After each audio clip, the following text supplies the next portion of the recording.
Video, I'm not a hood truck snob. I like all trucks. If you've got a truck that rolls down the road and makes money and it's not sitting you over on that shoulder, you got a fire ass truck. What's up, guys? What's going on, folks? We are now cruising up I-81 and it is Saturday heading up to New York. Yeah, I know everybody says, why are you going to New York? And I'm like, well, you got a 900-mile load and it's paying almost $3,000 and it don't weigh but 5,000 pounds. You take your butt to New York. But in this video today, we're going to talk about a previous video I just done about hood trucks, and I want to make a video and make this very clear that I'm not hood truck snobby. I promise you. That video came off a little cocky, a little arrogant, a little, yeah, you get what I'm saying, and that's not, I'm not hood truck cocky at all. I am cocky to the point that I got a hood truck and I don't give a shit about fuel mileage. Does that make sense? But that's the only thing I'm cocky about. It is personal choice. But let me tell you about my first truck. Not my first truck that I owned. Let's talk about the first truck that I loved. The first truck that I ever loved, and I would love to have one, is a Mack. And yeah, I mean, it's kind of like a hood truck as well. You know, like a Mack. I love a Mack. Not the Aerodynamic style Mack they came out with, but like the old CH 600, even the Vision. Those are nice trucks. When I was back home local, running local, my favorite truck was a Mack truck. I've drove the Pinnacle. I loved the Pinnacle. Oh my God, it had the, yeah, Pinnacle's a good truck. I drove a Vision and it was, yeah, it's alright. But my favorite of all time was a 1998 Mack day cab, long wheelbase. Had long wheelbase. Oh man, it rode good. Day cab with a CH 600, and I'm pretty sure, I don't know 100%, but I'm thinking, I don't know how far the MP8 engine goes back, but it had the Mack engine in it. It pulled like a daggum rape tape. But about every 6 months the turbo would go out, so I wouldn't buy one with that engine. But yeah, I don't know much about that engine. But it would pull good until the turbo went out. But I was a local guy, company guy. I didn't care. I loved that truck. It had the big flat panel dash. Oh, I still remember. I got that truck, and up until that point, the first big truck. Well, let's go back to my Dalton Beverage days, my distributor days. I drove a 99 2000 model International, one of those little cab. It's not as big as the 9400i, but it's a little smaller. That's a good running truck. That's the first truck I ever drove. And at that company, I drove the old 80 model L9000 Fords, and those are some nice trucks, old school trucks. But the oldest I think I gotta say I drove was probably a late 70s, maybe mid 70s, Brigadier. And you don't talk about a badass truck. Now that right there was a badass truck. Matter of fact, cool story about that truck. I grew up in Dalton, and I remember playing as a kid on a street I grew up on called Martha Sioux Drive. I'd be out there 3, 4, 5 years old riding my bike on the street. You know, we could do that back then. And about a half a mile at the end of the street, on the other end of the woods, about 20 foot of woods, where's the dead end, there was a 4-lane highway. And this truck would always go by, and all you'd hear is, I mean, it was loud. Loved it. And those jakes would come on. Oh my God. There's no jake brake sound like a Brigadier. I don't know what engine they had. Maybe a two-cycle, two-stroke, what the hell? I can't remember that engine. Let's just say, yeah, two-stroke, I don't know. Anyway, that thing sounded amazing. And I remember falling in love with that sound when I was 3, 4, 5 years old.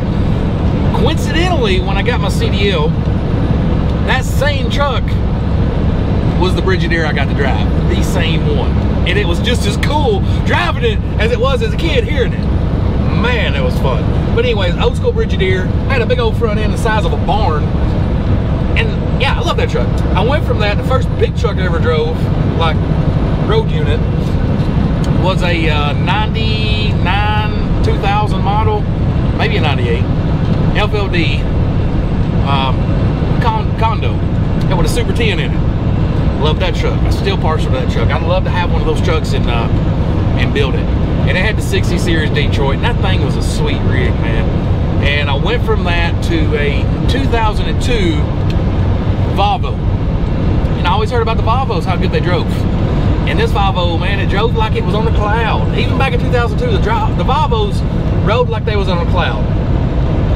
And I drove that truck for a while, and then I came home and went local for the next 12, 13 years of my career. And from that time, I drove internationals, Sterlings, most of the local trucks, Freightliners, but I never had, at that time, been in a W9 or a Peterbilt. Not even a regular Peterbilt. It's like a local truck, or not even a local truck, Kenworth. And I've done that, and in 2012, I was hauling feed.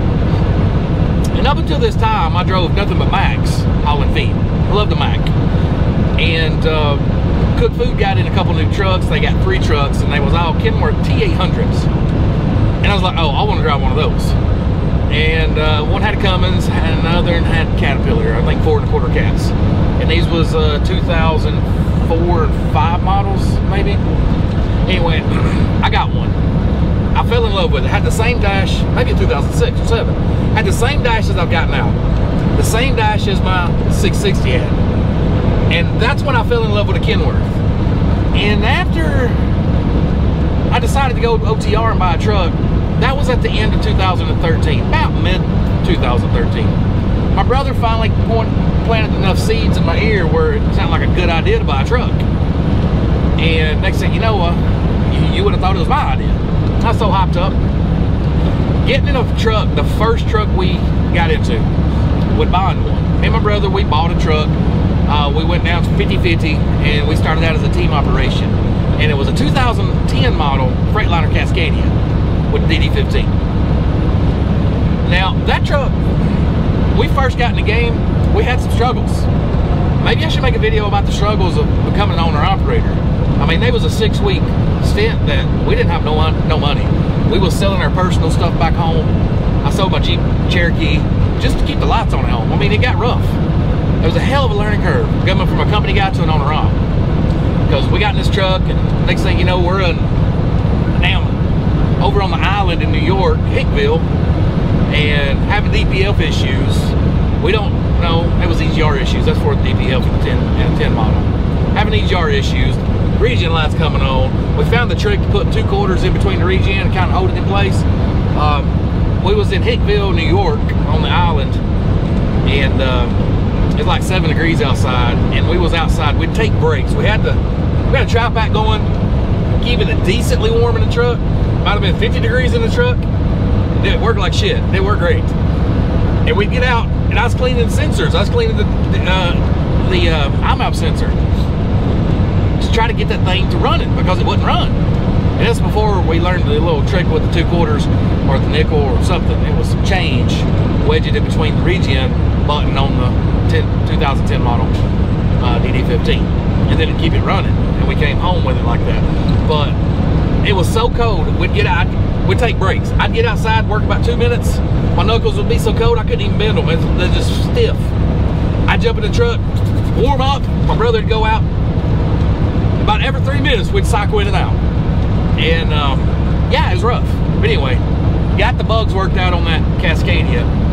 And I was with him for about maybe 4 or 5 months with that driving team. And I realized we didn't have enough. Whoa, come on, Gar. Mash on it. I can't slow down for you. We realized we couldn't keep that truck rolling long enough to make money. Whoa, there's almost a wreck in front of me. I gotta write my mileage down, so hold on. Ooh, 766. West Virginia. Now, a couple months into that truck, we realized that we couldn't make enough money to keep food on the table at home. And I felt it was best for me to leave him that truck alone as a solo guy, and I got into the 660, and then that's where you guys met me. That's when I started making videos, because I run into the same problems with that Cummins engine as I did with the DD15, but I felt more information about the Cummins, so I had that thing fixed up, rigged up, ready to roll. Put almost 400,000 miles on that truck. And you'll talk about working. The 3 years I ran that truck, the miles I put on it, they come up to 133,000 miles per year average. Now that's just in the a little over 3 years I was in that truck. Over 130,000 miles per year average. Insane. But I was rolling. Well, let's see, commercial truck left, right, wind flashing. You're not flashing, so we're gonna send it. And I drove that truck for a while, and then when I decided to get my authority, I said, screw it, I'm going hood, and I went hood. But let me tell you about the trucks. I'm not a hood truck snob. I mean, look at my buddy Brian, T660, badass truck. I got another damn good friend. He's got a Peterbilt 386, and it's, oh, he's just stretched that thing out 5 foot.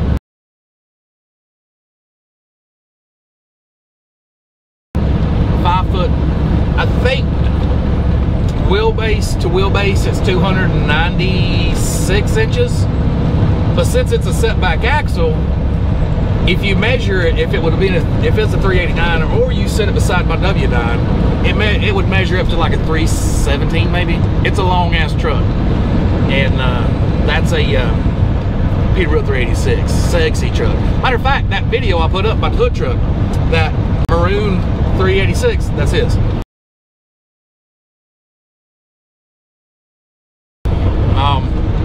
Another one of my good friends back home is about to come into the trucking space. He's a YouTuber, but been a YouTuber for a while, but not in the trucking space. He's been in the lawn care space, and he sold his business and got into trucking, back in the trucking. He's an old school trucker, and he just scored him a Peterbilt 579, a black 579 dual stack. Oh, it's a sexy truck.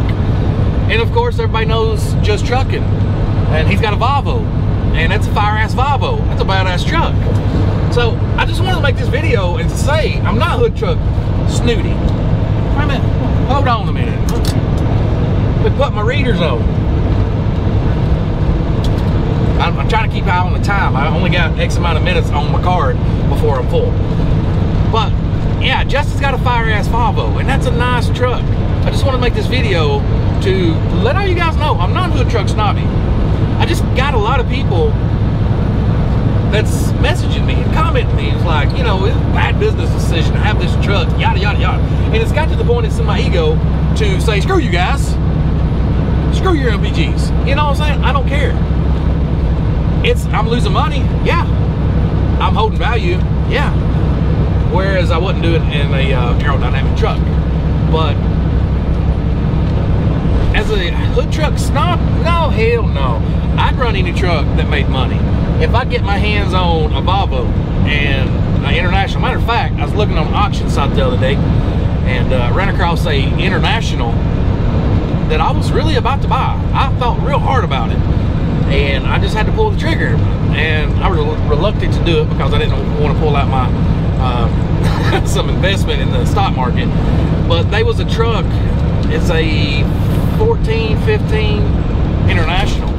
The truck only had 600,000 miles on it with a Cummins 450. Cummins 450, and I think it's a 13-speed. They had a buy now price of $14,000. And all I thought was, whoo, doggy, I could add somebody to my authority. I'd be a company guy. Turn my whole truck company into a fleet. But I thought, well, if I found this now, you know, when I get in a better situation to take on another truck, I can find another one. And if I found a truck that was that decent of shape for $14,000 and it ran and drove, of course I would have went and checked it out, make sure it didn't have a cracked head, blown head, and all that good stuff. But if everything was solid, that was a steal at $14,000, and I would have bought it. Just not ready for it quite yet. I'd run any truck. You know, yeah, for the guys that keeps on commenting in the previous video, what about a cab over? Man, let me tell you, I love a cab over. If you want to see a truck that makes me crack my neck, give me a cab over. Long wheelbase, short wheelbase, late 90, early 90, early 2000s, Freightliners. I love those Freightliner cab overs. The ones that JB Hunt used to use, those are sexy cab overs to be newer. But man, you talk about old Peterbilt, old Kenworth, K100. Man, I love those cab overs. I'd love to have a cab over just sitting at the shop that tinker around and restore them. But anyways, guys, that's the end for this video. I'm not a hood truck snob. I like all trucks. If you've got a truck that rolls down the road and makes money and it's not sitting you over on that shoulder, you got a fire ass truck. You heard it here. See you, bye.